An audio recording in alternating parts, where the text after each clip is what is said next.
তোমার নেতা তোমার শায়েখ আসল দলিল না, শয়তানও যে ওলি সে যে দিতে পারে ধোকা। তাই বায়াত নেয়ার আগে বন্ধু, তাই বায়াত নেয়ার আগে বন্ধু আমির যাচাই করো। কি বলেছে তোমার পীর, কি বলেছে আকাবির, কি বলেছে তোমার বাপ দাদারা। ভাই আমরা তো হ্যাঁ, আকাবির ছাড়া ইসলামও পাই না। আকাবির ছাড়া ইসলাম পাই না। আকাবির মানে কি? আমাদের শিক্ষক। আকাবির মানে হচ্ছে আমাদের সেই পরম্পরায় চলে আসছে, তাদের কথা আমি বলতে পারি। মানে আপনি আকাবির বিরোধী না, এটাই স্পষ্ট। প্রশ্নই ওঠে না ভাইয়া।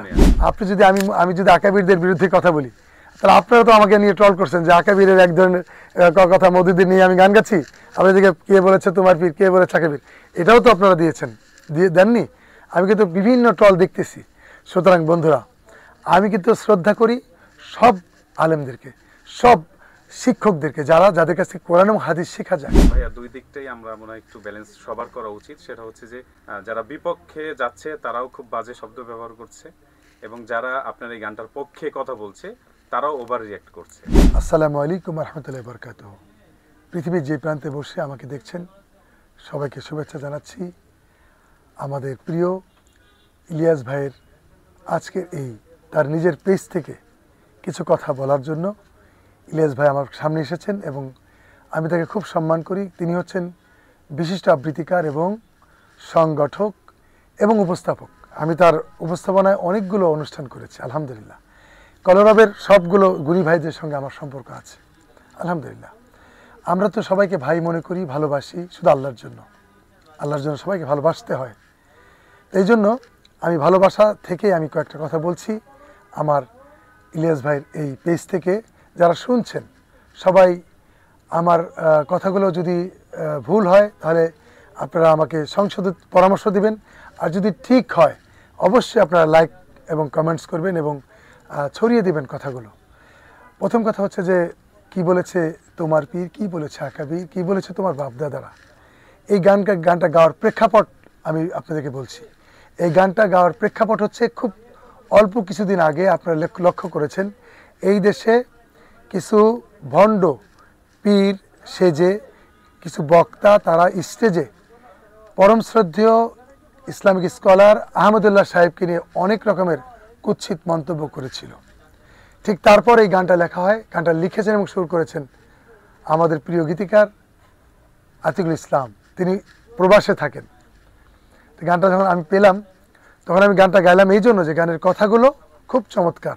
গানের প্রথম যে কথাগুলো, সেই কথাগুলো শুনলেই আপনার খারাপ লাগতে পারে, কিন্তু গানের পুরো কথাগুলো শুনলে কিন্তু আপনার রিয়েল কথাগুলো আপনি পেয়ে যাবেন বলে আমি মনে করি। কারণ তোমার নেতা তোমার শায়েখ আসল দলিল না, শয়তানও যে ওলি সে যে দিতে পারে ধোকা। তুমি নেতা অথবা পীর মাশায়েখ কিংবা যেই কথাই বলুক, তোমার দলিল দেখতে হবে কোরআন থেকে, তোমার দলিল দেখতে হবে হাদিস থেকে। এই কথাগুলো তো আমার না বন্ধু, কথাগুলো আল্লাহর এবং আমাদের রাসূলের। সুতরাং আমি আপনাদের মাঝে স্পষ্ট করে কথা বলছি যে আমার পুরো গানটা যারা শুনতে চান একটু দয়া করে শুনবেন, তারপরে মন্তব্য করবেন। এখানে পেশাব করিবেন না, এলো মূল কথা। করিলে 50 টাকা জরিমানা হবে, এটা হচ্ছে আমরা জেনে আসছি। কিন্তু যদি কেউ কমাটা যদি এখানে পেশাব করিবেন তারপরে কমাটা মেরে দেয় তাহলে পুরোই উল্টা হয়ে যায়। সেজন্য আমার এই কথাগুলোর মূল উদ্দেশ্য হচ্ছে আমি একজন ইসলামের গুনাহগার, একজন খাদেম হিসেবে, খিদমতকার হিসেবে সবাই আমাকে ব্যক্তিগতভাবে কোনো কথা বললে ব্যক্তিগত ফোন দিয়ে বলবেন। কিন্তু যারা এই যে ফেসবুকে ইউটিউবে বা নিজেদেরকে জাহির করার জন্য যারা এগুলো করছেন তারা কিন্তু একদিন পস্তাবেন। কারণ হচ্ছে আজকে মানুষকে আঘাত দিয়ে কষ্ট দিলে একদিন এই রেজাল্ট নিজের গায়ে ফিরে আসবে। অর্থাৎ আপনি কিন্তু এর পুরো দায়িত্ব নিচ্ছেন আপনার নিজেকে মানে খেসারতে অন্তর্ভুক্ত করার জন্য।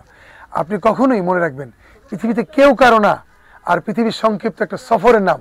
সুতরাং আপনারা যারা আমার 40 বছরের গানের কেরিয়ার, আমি প্রতিনিয়তই আমি ওলি আল্লাহ নিয়ে গান গাই, আমি আলেমদের নিয়ে গান করি, আমি প্রত্যেক মুফাসসির যারা আছেন বাংলাদেশের সবার সঙ্গে চলি। আমি কওমি আলিয়া এই বিভেদ দূর করার জন্য আমার অনেক গান আছে। কে কওমি কে আলিয়া বিভেদ করো ভাই, এই ধরনের অনেক গান আছে, আপনারা ইউটিউবে খোঁজ করলে পাবেন। তো আমার মূল কথা হচ্ছে যে কওমি আলিয়া বুঝি না, আমরা বুঝি মুসলিম, আমরা ভাই ভাই। আমরা সবাই আল্লাহর রজ্জুকে, আল্লাহ রাব্বুল আলামিনের রজ্জুকে আঁকড়ে ধরতে চাই। যদি এই ধরাটা যদি হয়, কেউ একটু কম বুঝতে পারে, কেউ একটু বেশি বুঝতে পারে, এখানে অহমিকার কোনো বিষয় নাই।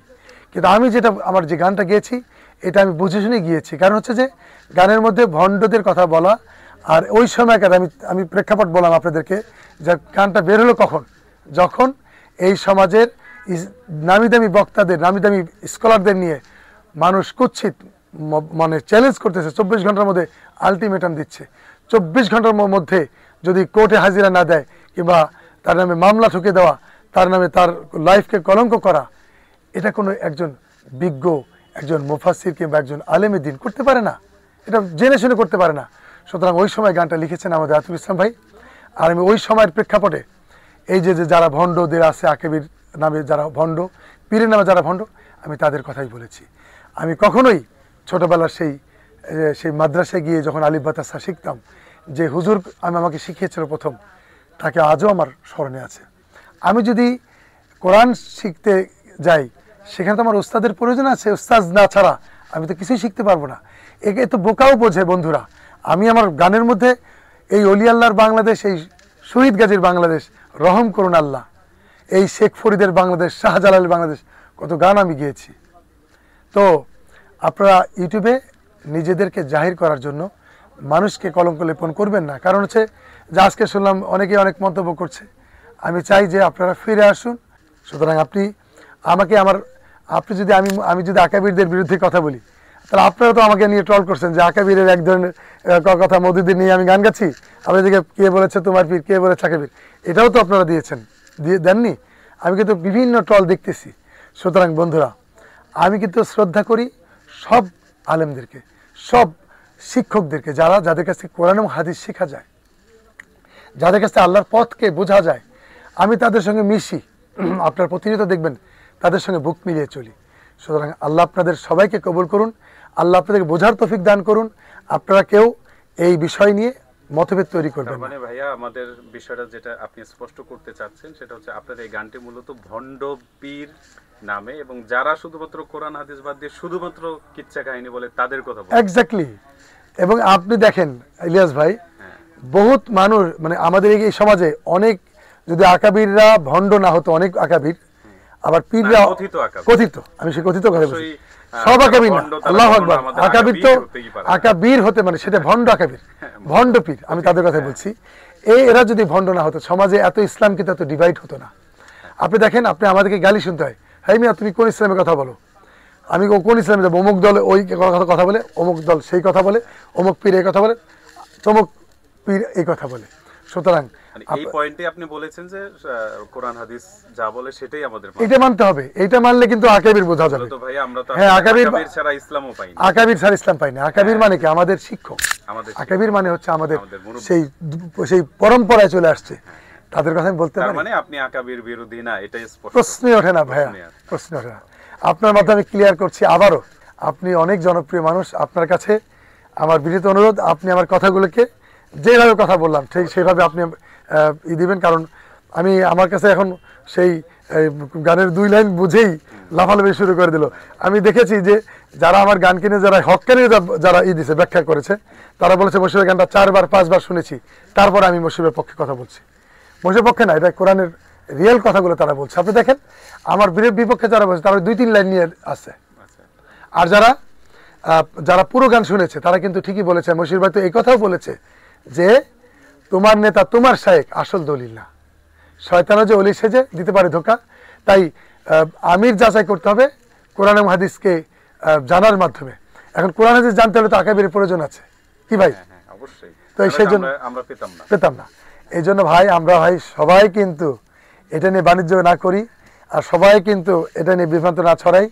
আপনারা যারা এই যেগুলো ট্রল করছেন, এটা আমি মনে করি যে তারা যেই হার্ট করে কথা বলবেন না, তারা হয়তো মানে বলতেছেন সমতার, হ্যাঁ, এমন কিছু বলবেন না যে পরবর্তী লজ্জা পেতে। এই যে কয়েকজন কমই আমার কাছে মাপ চাচ্ছে, যারা আমাকে নিয়ে ট্রল করেছিল, এখন তারা আমাকে আমি দেখাইতে পারবো আমি ফেসবুকে। এখানে ভাইয়া 2 দিকটাই আমরা মনে হয় একটু ব্যালেন্স সবার করা উচিত। সেটা হচ্ছে যে যারা বিপক্ষে যাচ্ছে তারাও খুব বাজে শব্দ ব্যবহার করছে, এবং যারা আপনার এই গানটার পক্ষে কথা বলছে তারাও ওভার রিঅ্যাক্ট করছে। এই over দুইটা react জিনিস করা। যদি সবাই ব্যালেন্স করতে পারে আমার মনে হয় ভালো হয়। প্রথম কথা হচ্ছে আমি তো কাউকে শিখাই না দিইনি। না আপনি শিখিয়ে দেন আমি সবার উদ্দেশ্যে বলতে চাই, আমাদের আমি একটা আদর্শ, আমি কিন্তু একটা দলের সঙ্গে একটা দলের সম্পৃক্ত, মানে সাপোর্টার। আমি কিন্তু একদম সাপোর্টার। আমি কিন্তু এই যে আমার ব্যাপারে কিন্তু অনেকে মনে করে যে জামাত ইসলামী করি এই করি, আসলে আমি ভেঙেই বলছি আমি জামাত ইসলামীতে একজন নগণ্য কর্মী, তাও মনে হয় সমর্থকের পর্যায়ে। তা সমর্থকের পর্যায়ে থাকলে তো জামাতের অ্যাকচুয়ালি তারা কোনো মানদণ্ডে আমাকে রাখে নাই। কিন্তু আমার গানগুলো দিনের পক্ষে সমস্ত উম্মার জন্য আমার চেষ্টা। এখন আমি কিন্তু ভাই পরিষ্কার করে বলছি যে আমাদের এই গানগুলো কিন্তু কেউ আমাকে শিখাই দেয় না যে গানটা আপনি গান গাইলে পরে এই হবে সেবে। তো যারা আমাদেরকে বিভিন্নভাবে ট্রল করছেন তারা মনে রাখবেন যে একটা বৃহত্তর ঐক্যকে নষ্ট যেন না হয়। আমরা চরমোনাই ভাইদেরকেও শ্রদ্ধা করি, শর্ষিনাকেও শ্রদ্ধা করি, এবং আল্লামা সাইদি কিন্তু এখানে লেখাপড়া করি, কিন্তু তারা কিন্তু এগিয়ে ভাইয়া আসছে। ইসলাম নিয়ে যারা ভালো কাজ করে আমরা সবাইকে সাপোর্ট করি সবাইকে। এবং সর্বশেষ আপনার সাথে যে তবে হ্যাঁ, আমি আবারও বলছি, যারা ভণ্ড তাদেরকে আমরা সাপোর্ট করি Support না। কখনোই আমরা করি বলছি ভালো কাজ যারা করে, ভালো কাজ করে। কোরআন হাদিস অনুযায়ী যারা করে। হ্যাঁ, আপনাকে আমি একটা আমার গানের উদাহরণ দিই। একটা গান যদি আয়েব বাচ্চু একটা ভালো গান গায়, সে গানটা মায়ের গান হয়, আমি কি সেই গানটা গাইতে পারি না? আয়েব বাচ্চু যদি শিরক মুক্ত গান গায়, আমি কি সেই গান গাইতে পারবো না? অবশ্যই মিউজিক ছাড়া গান আমি গাই। আমি মানে অনেক গান আছে, আমাদের বাইরেও কিন্তু অনেক ভালো ভালো গান আছে। এখন আপনি সব গানকে কি মানে খারাপভাবে চিন্তা করবেন না? যেখানে শিরক আছে, যেখানে বেদাতে আছে, সেই গান আপনি অশ্লীলতা আছে, সেটা আপনি পরিহার করে শালীনতার মধ্যে যে গানগুলো আছে সেগুলো গাওয়াটাও কিন্তু অবশ্যই সওয়াব এবং ইবাদত। ইসলামী সংস্কৃতি ভাই, আমরা আসলে মূলত যেটা বোঝাতে চাচ্ছি ইসলামী সঙ্গীতের মাধ্যমে এবং সংস্কৃতির মাধ্যমে আমরা যারা কাজ করছি, সেটা হচ্ছে যে আমরা এর মাধ্যমে যেভাবে সুস্থ সংস্কৃতি প্রচার করতে চাই, সেই সাথে আমাদের ঐক্যের বন্ধনটাও দৃঢ় করতে চাই, এবং আমাদের জন্য কোনোভাবেই যেন আমাদের এই যে একটা সুস্থ ধারা এবং ঐক্যের একটা ব্যাপার আছে, আমরা সাংস্কৃতিক দিক দিয়ে কিন্তু সবাই ইলিয়াস ভাই, আমি আপনাকে কাছাকাছি, মানে আমাদের মধ্যে কোনো ফাটল সৃষ্টি না হয়। হ্যাঁ, ভালো সৃষ্টি করার মানুষ শয়তান ভুল না বুঝে শয়তান তৎপর। হ্যাঁ, শয়তান তৎপর কারণ কি জানেন? সবসময় লেগে থাকবে। তো আমার স্পষ্ট কথা হচ্ছে যে আমাদের গানের মধ্যে কোনো বিভ্রান্তি আমরা কেউ কখনো করব না। যদি আমরা কেউ কাউকে ভুল বুঝি আমরা ফোন করব, কিন্তু আপনারা যা করতেছেন তা হলো কি, মানে নিজেদের একটা ইউটিউব চ্যানেল আছে যেটা ভাইরাল করা দরকার, এখন এটাই নিয়ে লাগাও মফিজ। তো এই ধরনের তো আসলে ঠিক না। সর্বশেষ ওই গানের প্রথম অন্তরা একটু শুনতো। প্রথম অন্তরা, আমি তাহলে অন্তরা যাবো না মুখে যাবো? দেন। তোমার নেতা তোমার শায়েখ আসলে দলিল না, শয়তানও যে ওলি সে যে দিতে পারে ধোকা। তোমার নেতা তোমার শায়েখ আসলে দলিল না, শয়তানও যে ওলি সে যে দিতে পারে ধোকা। তাই বায়াত নেয়ার আগে বন্ধু, আমির যাচাই করো, কি বলেছে তোমার পীর, কি বলেছে আকাবির, কি বলেছে তোমার বাপ দাদারা। ইসলাম অ্যান্ড ভোকাল, সত্যের আলো ছড়াই প্রাণে প্রাণে।